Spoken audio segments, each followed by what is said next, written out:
Kakayanin mo bang akyatin ang matutulis na bato sa tuktok ng bundok o pasukin ng matalim na kuweba sakay ng bangka? Ang mga buwis-buhay na rock formation sa Apayao, nating dadayuhin sa report ni Ian Cruz. Kipot nito. Hindi lang masikip, Kakaiba to. Uy! Dumudulas talaga. madulas, Kailangan natin bumelo. matarik at buwis-buhay. Garantisadong hindi pwede sa duwag at umaayaw itong Dupag Rock Formation sa Apayao. Ang mga batong nililok ng panahon, hindi inatrasan nitong si Kapo. Final assault na to.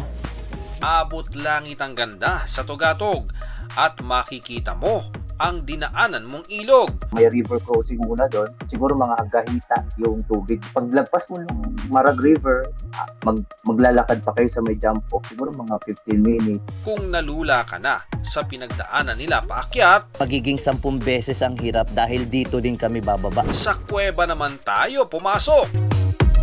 Ito ang Lusok Cave. Sa ganda, talaga namang mapapanganga ka. Pero Yung bumabagsak daw doon sa taas, kakaibang tubig na daw. So, kailangan daw panatilihin sa rimbibig.